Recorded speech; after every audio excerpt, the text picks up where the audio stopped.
Chapter number 6, exercise number 6.3।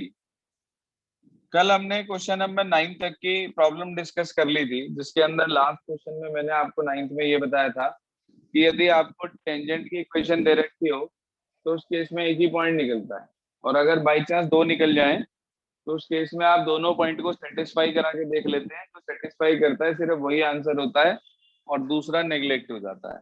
Now we move to next problem. Next problem is question number 10। लिखा है find the equation of all the lines having slope -1 that are tangent to the curve this। This question is quite similar to example number 16 जो कल आपको बताया था, जिसकी problem थी, जरा देखना हो जाएगा।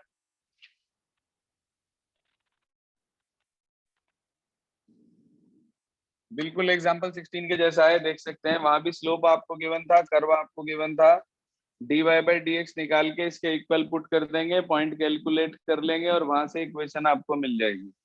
बोलिए सर, हो जाएगा 10?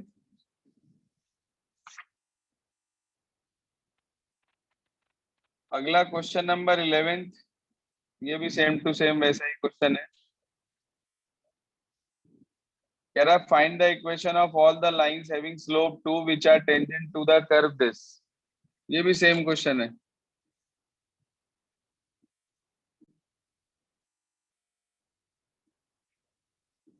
Same as example number 16 and question number 10। Calculation में कोई गड़बड़ हुई हो तो बता देना, मैं करके दिखा दूंगा। क्वेश्चन नंबर 14 का फोर्थ पार्ट था प्रॉब्लम में। कह रहा है find the equation of tangent and normal to the curve at the indicated points. Curve आपको दे दिया y is equal to x square और पॉइंट आपको दे दिया 0 0। बताओ भाई डिफरेंशिएशन क्या होगा इसका? Sir 2x। 2x होगा, बिल्कुल ठीक। dy बाई dx की वैल्यू निकाल लो आप एट 0 0 पर, तो ये 0 ही आ गई। तो इसका मतलब स्लोप ऑफ टेंजेंट हो गया हमारे पास 0 और स्लोप ऑफ नॉर्मल हो गया बेटा जी इसका उल्टा नेगेटिव रेसिप्रोकल, यानी कि नॉट डिफाइंड। अब आपको इक्वेशन चाहिए टेंजेंट की, तो इक्वेशन ऑफ टेंजेंट निकाल रहे हैं। Formula y minus y one equals to slope और x माइनस x1। ये तो 0 हो गया, तो y is equal to 0 is the equation of tangent आ गई। चेक करना आंसर। इक्वेशन ऑफ नॉर्मल निकाल रहे हैं, तो y minus 0 equals to infinity और x माइनस ये 0, इसे नीचे ले आए। y upon x is equal to infinity आ गया। सर इंफिनिटी कब आता है? जब डिनोमिनेटर 0 हो जाए। तो इसका मतलब इक्वेशन आ गई आपके पास x इक्वल टू 0। चेक करना आंसर क्या दिया है। y equals to 0 is the equation of which axis? x axis. And x equal to 0 is the equation of which axis? y axis. बिल्कुल ठीक। ऑनलाइन वाले बच्चे तो सिर्फ घर बैठ के नींद पूरी करते हैं। इसके बाद हमारे पास अगली प्रॉब्लम है क्वेश्चन नंबर 17, 18 और 23। 17 सुनिए क्या कहता है, बड़ा अच्छा क्वेश्चन है 17। उसके बाद 18 और 23 जो है वो तो मोस्ट इंपॉर्टेंट है ही है हमारे पास। 17 में उसने ये कहा, हमें ध्यान दीजिए आप। क्वेश्चन नंबर 17 में उसने हमें ये बोला कि find the point on the curve y is equal to x cube, जिसके अंदर उसने हमारे से ये कहा at which the slope of tangent is equal to the y coordinate of the point. अच्छा, dy बाई dx निकाल लिया भाई हमने। कितना आ गया? 3x square. 3x स्क्वायर आ गया। उसने कहा टेंजेंट इज जो स्लोप ऑफ टेंजेंट है वो y कोऑर्डिनेट के इक्वल होगा। भाई अगर स्लोप ऑफ टेंजेंट हमारे पास y कोऑर्डिनेट के इक्वल होगा तो इसका ये मतलब हुआ, अकॉर्डिंग टू क्वेश्चन हम ये कह सकते हैं कि 3x² इक्वल टू y हो जाएगा। यही तो कहा उसने। y की वैल्यू क्या दे रखी है? x³। इसे इधर ले गए तो x³ minus 3x² equal to 0। x² common ले लिया, अंदर बच गया x माइनस 3। एक बार इसे 0 रखा तो x की वैल्यू 0 आ गई, एक बार इसे 0 रखा तो x की वैल्यू 3 आ गई। मुझे पॉइंट निकालना था तो मैं उठाकर इसके अंदर वैल्यू पुट कर दूंगा फर्स्ट इक्वेशन में। जरा रखना, x को अगर हम 0 रख देते हैं फर्स्ट इक्वेशन के अंदर तो y कितना आ जाएगा? 0। और अगर x को हम उठाकर 3 रख देते हैं इसके अंदर तो 3 का क्यूब y कितना आ जाएगा?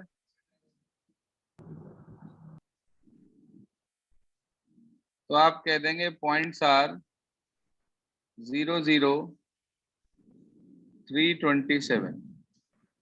आंसर टैली करिए प्लीज, क्या दिया है? ये हमारे पास था क्वेश्चन नंबर 17। अगली दो प्रॉब्लम हमारे पास और हैं अभी। एक है क्वेश्चन नंबर 18 और एक है 23। दोनों ही क्वेश्चंस पर लिख लीजिए मोस्ट इंपॉर्टेंट, दोनों पर ही। पहले 18 समझ लीजिए क्या कहता है। एक्सरसाइज बहुत आसान है, ये बहुत आसान।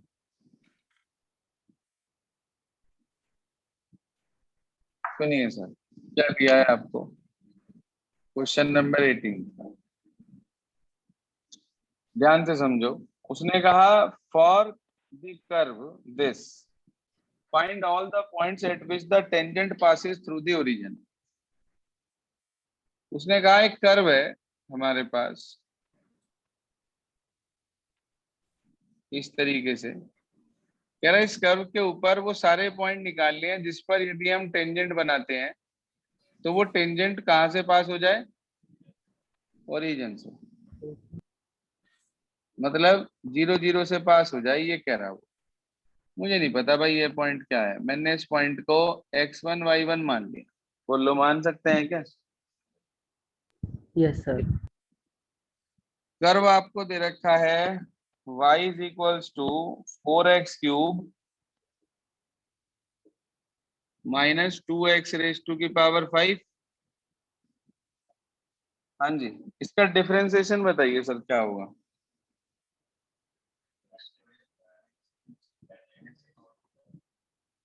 Twelve x square minus 10x raise to की पावर 4।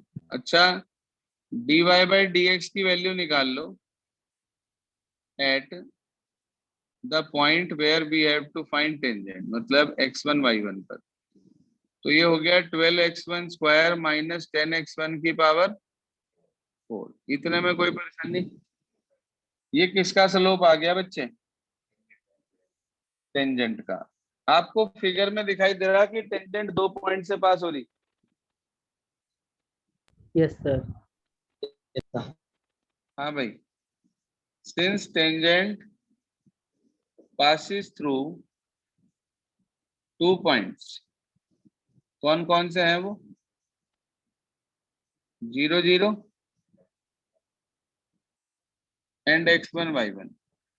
कोई भी लाइन यदि 2 पॉइंट से पास होती है तो क्या आप उसका स्लोप निकाल सकते हैं?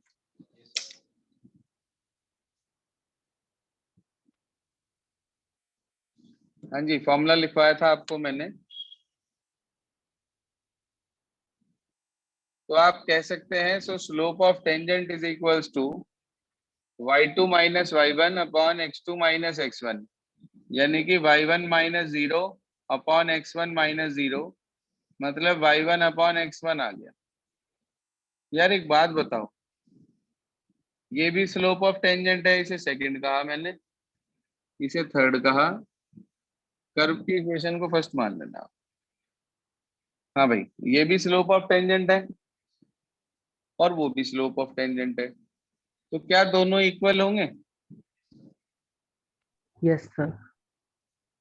तो y1 upon x1 equals to 12x1 square minus 10x1 की पावर 4। इसकी मल्टीप्लाई उधर कर दी तो y1 किसके इक्वल आ गया, देखना इसके इक्वल आ गया।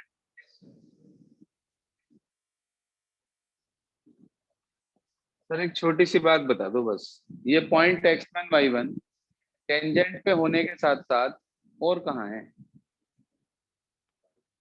कर्व पे। अगर कोई पॉइंट कर्व पे होता है तो वो कर्व की इक्वेशन को क्या करता है, सेटिस्फाई। शाबाश। सिंस x1 y1 lies on curve, so it satisfy equation of curve. करवाइयो भाई जरा सेटिस्फाई। आप उठाकर इस पॉइंट को इस कर्व की इक्वेशन में रख दो, यहाँ पे फर्स्ट में। तो क्या y1 is equals to 4x1 cube minus 2x1 की पावर 5 आ जाएगा क्या?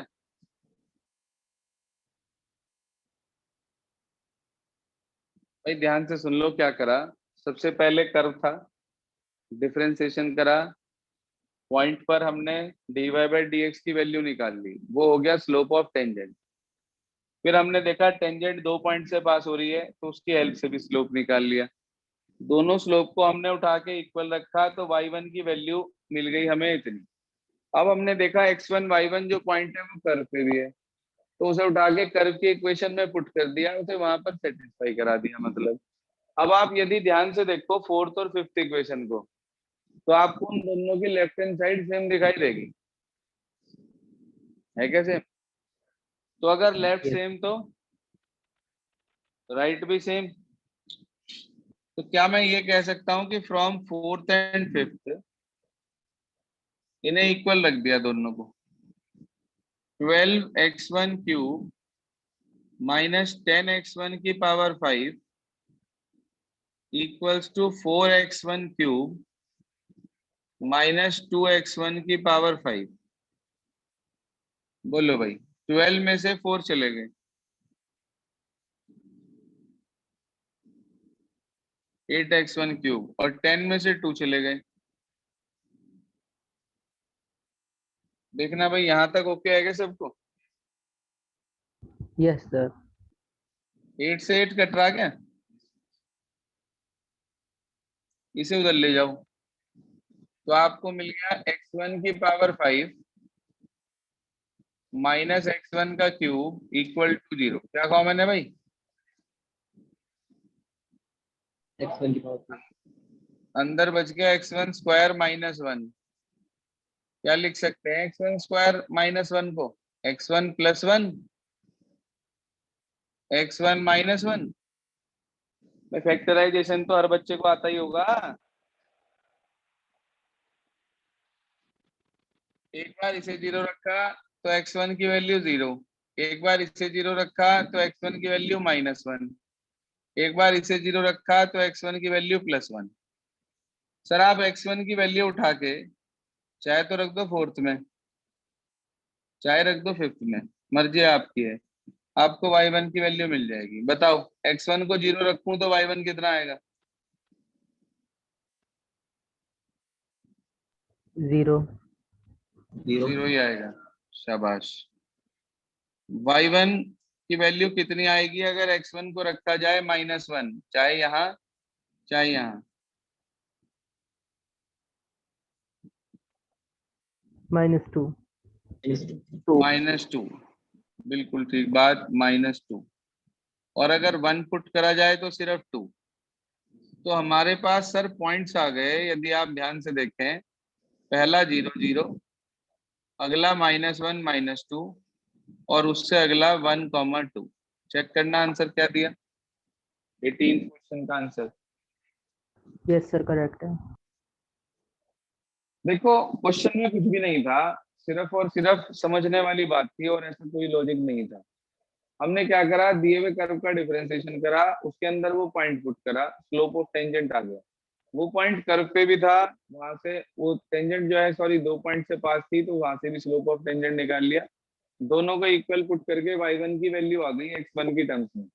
फिर हमने देखा x1 y1 में एक और इक्वेशन आ सकती है उस पॉइंट को कर्व पे सेटिस्फाई करवा कर। तो वो दो इक्वेशन जो बनी उसकी लेफ्ट हैंड साइड बराबर थी, y1 इक्वल रख दिया तो x1 की वैल्यू आ गई, उसे उठा के y1 वाली किसी भी एक इक्वेशन में पुट कर दिया, वहां से y1 कैलकुलेट कर लिया, तो आपको दोनों पॉइंट मिल गए। क्वेश्चन आसान है।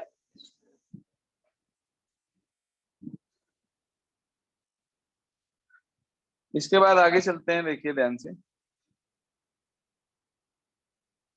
ये था क्वेश्चन नंबर 18 हमारा। इसके बाद है 23। 23 है मोस्ट मोस्ट इंपॉर्टेंट, अब तक का सबसे ज्यादा एग्जाम में आया हुआ क्वेश्चन है इस एक्सरसाइज। क्वेश्चन नंबर 23 क्या कहता है, सुनिए ध्यान से। 23 लास्ट प्रॉब्लम है 23 हमारी इस एक्सरसाइज से। 23 में ये कहा गया आपको कि prove that the curve this and this cut at right angle if 8k square is equals to 1। भाई ये कर्व राइट एंगल पर तब कट करेंगे जब इनके पॉइंट ऑफ इंटरसेक्शन पे जो टेंजेंट बनेगी वो परपेंडिकुलर होगी। अब हमें इसका पॉइंट ऑफ इंटरसेक्शन ही नहीं पता कर्व का, तो सबसे पहला काम है कि इनका पॉइंट ऑफ इंटरसेक्शन निकालेंगे, क्योंकि हमें यही नहीं पता कि ये कर्व इंटरसेक्ट करेंगे भी या नहीं करेंगे। तो y x is equal to y square, x y equal to k. कैसे फाइंड आउट करेंगे point of intersection? Substitution method से। जब भी डिग्री ऐसे अलग अलग होती है तो सब्स्टिट्यूशन का इस्तेमाल करते हैं। x की वैल्यू वाई स्क्वायर है, तो put x is equal to y square in equation 2। बोलिए सर।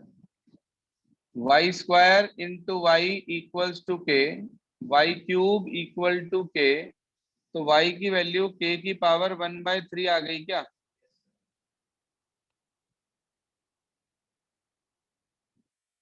इधर से पावर हटती है तो उधर रेसिप्रोकल हो जाती है। इसे आपने उठा के फर्स्ट इक्वेशन में रख दिया, मर्जी आपकी है, जो सेकंड में रख लो। तो y की वैल्यू यहाँ रखी है आपने k की पावर 1/3 का होल स्क्वायर, तो x की पावर k की पावर 2/3 आ गई क्या?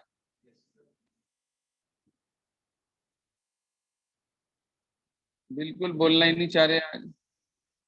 तो point of yes intersection sir. हो गया k की पावर 2/3 और k की पावर 1/3। ये है हमारे पास पॉइंट ऑफ इंटरसेक्शन। अब हमें क्या करना है, स्लोप निकालना है टेंजेंट का इस पॉइंट ऑफ इंटरसेक्शन पर इन दोनों कर्व के लिए। कोई दिक्कत नहीं है, यहां से निकाल लो पहले। dy बाई डी एक्स, तो 2y dy by d x is equals to 1। तो आपको dy बाई डी एक्स की वैल्यू मिल गई 1/2y। सर इस पॉइंट ऑफ इंटरसेक्शन को उठा के आप इसके अंदर पुट कर दीजिए, तो dy बाई डी एक्स आपको मिल जाएगा 1/2 इंटू एक्स की पावर 1/3। बोलो भाई, नहीं समझ में आई क्या बात? पॉइंट ऑफ इंटरसेक्शन पे dy बाई डी एक्स निकाल लिया, ये स्लोप ऑफ टेंजेंट हो गया। इसमें निकालें x dy by d x plus y अपनी जगह x का 1 और इक्वल टू 0, प्रोडक्ट रूल लगाया मैंने। तो dy बाई डी एक्स की वैल्यू आ गई मेरे पास माइनस के y/x। dy by d x हो गया बेटे, y की वैल्यू है k की पावर 1/3 और x की वैल्यू है k की पावर 2/3। 2/3 में से 1/3 चला गया नीचे आके, तो k की पावर 1/3 बच गया क्या? आप ध्यान से देखो, आपने पॉइंट ऑफ इंटरसेक्शन पर दोनों कर्व पे स्लोप ऑफ टेंजेंट निकाल लिया, कोई दिक्कत नहीं है। अब आपको करना क्या है, इसके अंदर आप ये लिखेंगे curves intersect at right angle only when tangents are perpendicular to each other at point of intersection, यही तो बात होगी। That is yes sir. इनके स्लोप की प्रोडक्ट -1 हो जाएगी, तो 1/2 की पावर 2 इंटू के की पावर 1/3 इंटू -1/k की पावर 1/3 और equals to -1। m1 into m2 को -1 के इक्वल रख दिया। कंडीशन लिखवाई थी आपको परपेंडिकुलर लाइन की। मेरे बच्चे माइनस से माइनस कट गया, ध्यान दो। इन दोनों की मल्टीप्लाई हो रही, पावर ऐड हो जाएगी, तो 1/2 k की पावर 2/3 इक्वल्स टू 1 आ गया हमारे पास। अब आपको क्या करना है, हाँ जी, अब आपको क्या करना है, सिर्फ और सिर्फ इसे उठा के उधर ले जाओ। 2k की पावर 2/3 इक्वल्स टू 1 और अपॉन में 3 आ रहा, इसलिए क्यूबिंग बोथ साइड्स कर दी। क्यूबिंग, बताओ भाई 2 का क्यूब 8। 8, k की पावर 2/3 का क्यूब करेंगे, 3 से 3 कट जाएगा, k स्क्वायर, और 1 का क्यूब। तो इसका मतलब ये दोनों कर्व एक दूसरे को राइट एंगल पर सिर्फ और सिर्फ तब इंटरसेक्ट करेंगे जब हमारे पास क्या होगा इसके अंदर, 8k स्क्वायर इक्वल्स टू 1। ये आपके पास एक्सरसाइज नंबर 6.3 की प्रॉब्लम्स खत्म हो जाती है। होमवर्क आज के लिए कुछ भी नहीं है, कोई होमवर्क आप लोगों को नहीं करना है। सिर्फ और सिर्फ यदि किसी की 6.3 इनकम्प्लीट है तो प्लीज वो 6.3 अपनी पूरी कर लें, जिससे कि आपकी ये एक्सरसाइज ओवर हो सके। आरएस से थोड़े से क्वेश्चन इसके करने हैं, वो आज नहीं दे रहा हूँ, एंजॉय करें। आज रक्षाबंधन है, आज के लिए इतना।